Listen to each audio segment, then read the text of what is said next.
All right, friends. Tonight we're going to go back to the '80s again, mostly at least, and it's '83 was Mr. Olympia, the Lion of Lebanon, also known as Samir Bannout.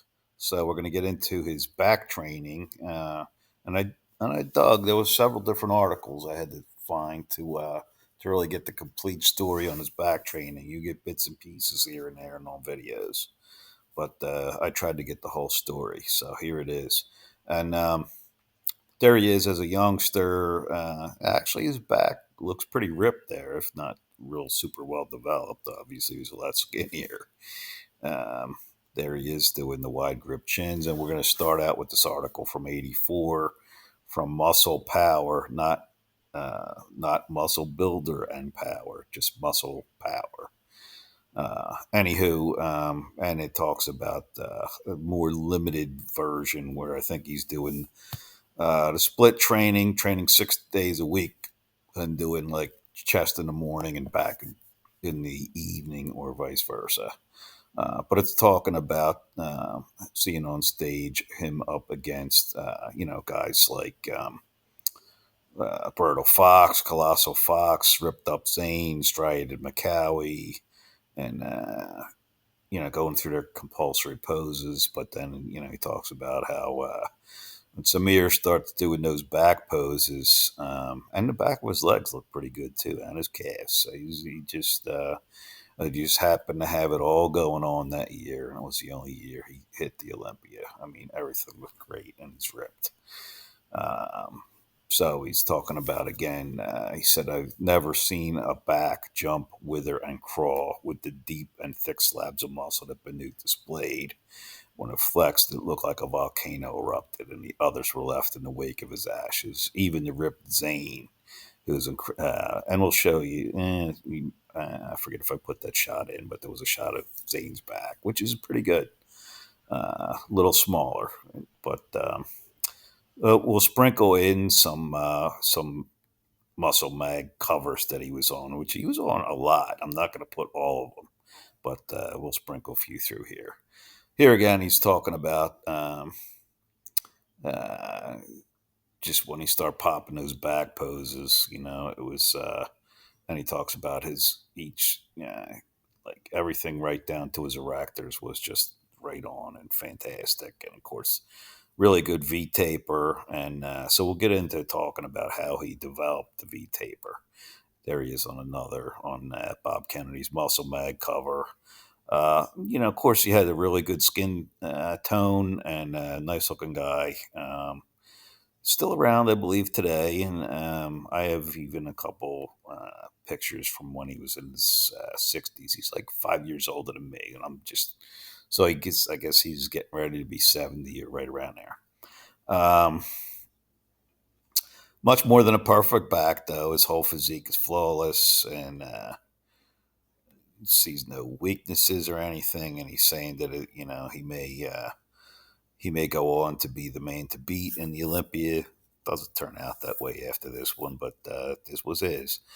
This is him a few years later, and he goes on competing well into actually even the 2000s. So he has a long career. I think he just likes to compete, likes to train. Um, Although he never quite hit that peak that he did in '83. Here the magazine, the guy who's writing the article is talking about that he had the chance to see Samir's Olympia winning back routine. And again, this is sort of an abbreviated routine, I think, as a result of the 6 day split training. We will talk about some other stuff that he does as we move on. Trying to leave these tech boxes up a little longer so you can read them. There he is on the cover of Flex, and how he did it, his comeback, because he tried to, of course, he was in the '82, didn't do too well, so he comes back, and this was later on. Um, One of his favorite and basic moves is the old standard wide grip chins to the front, and then sometimes he doesn't mention it in this article, but he later on he'll talk about that he alternates it with closer grip ones, and he talks about doing pull downs. He mentions not counting reps. Obviously, we're going to show you a rep count. Somebody's counting them. But he says that that's just a distraction. And he talks about, it's how you do the exercise, not just going through the motions, which we've heard, ad infinitum, but it's absolutely true, as you know. So then he talks about to supplement the tremendous stretch and pull of the chins. He does lat machine pull downs. All right. Then he goes into cable rows.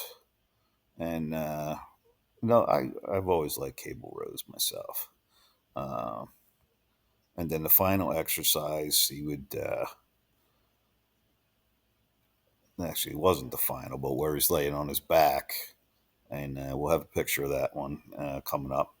But he's doing like a cable row, but laying on his back. And he says that hits like the middle and bottom part of the back. There he is doing regular cable rows, which, it's like mid lats. Of course, he's doing those in decent style. He's not rocking back and forth. Keeping the upper body upright and not leaning way back or anything crazy like that. Um, Here he's talking about this thing where he pulls it down to the floor, taking a close grip to the lap machine. He has his feet on the outside of the machine, like the cage part of it, and he's doing the cable pulls right into like sternum or so. There it is, and you can see from the look on his face, he's working hard there. But again, he says that he gets that Christmas tree look on the lower back there, at least partially from this. He also gets it from some heavier stuff, which we'll talk about. And I didn't realize. So this is from that magazine, the end of his routine. Um, and he said, of course, many bodybuilders that read these magazines back in those days and in these days think they're going to do this Mr. Olympia routine. Well, not if you're not all jacked up, and even then you're not Samir or Arnie or whoever. Do the best you can, but you might have to cut back on the volume and or the weight and whatever a little bit, until you get up there some. Okay, you got to walk before you can crawl. So then he's saying that he at this point he headed to the shower, and of course. The only thing you could see was his yard wide back. I had that experience seeing Lee Haney when he was guest posing at a Mr. Philly contest. His back was just mind boggling. And I'm sure he's got the same experience with Samir here. So that was it, pretty much summed up those 4 or 5 exercises. But again, that's really not the full picture. Now we have the several pages of the contest that he was in. So he was in a lot of stuff. Won Mr. Michigan AEU in '78, some other stuff in '80s. But of course, then in '83 is when he wins overall the Mr. Olympia, and well deserved. Uh, and then the next year, he comes more like in sixth, so that kind of went downhill. And then he wins a professional a couple years later, WBBA World Championship, and he keeps on competing, and he's getting some fifths and sixths and thirds, and he won the Pittsburgh Pro Invitational on 90. Did not place in the Olympic 91. You can see it for yourself, okay? And it goes all the way on to Masters Pro World in 2011, and I guess he called it at that. Still likes to train. You can still find him doing. They have like videos called training with the masters of the past and that kind of stuff. But there he is, a little bit older, but still in great shape, and he's talking about here that he had startings as an Olympic lifter, which gave him tremendous lower back thickness and huge traps, and he loved that type of training. So, and then he talks about doing lots of deadlifts and rows, which accelerated his back growth. And There's, I mean, it looks like a shot of his abs, but you can see, his lat development even there, even though he's pointing his elbows kind of up, and it's more of an ab shot than a lat shot. But anyway, great picture of how ripped he is. And he just talks about before he gets into the heavy stuff is when he does the chins and like the front pull downs and stuff like that. So but he talked about doing chins weighted too all the time. So he doesn't show that. And again, part of my normal back routine is deadlifting 585 for a minimum of three and doing rows for 10 reps with 405. Now, he doesn't show that, but this was later on. This was 7, 8 years later, and he's doing rows for lots of reps, but that's more like a little over 200 pounds. Um, and then he talks about a couple of his favorites being T-bar rows. Again, that's one of mine. Weighted hyperextensions. Yeah, I've held like a 25-pound weight and done them. Chins are also great. Also talks about doing close grips. And again, here he is doing the T-bars and I believe this is natural Mr. Olympia John Hanson that he's training with here. And he's like in his early 60s in the shot. He's doing T-bars, and I think there's like 3 plates on the bar right there. So, and the only technique he uses consistently is alternating wide grip with a narrow grip.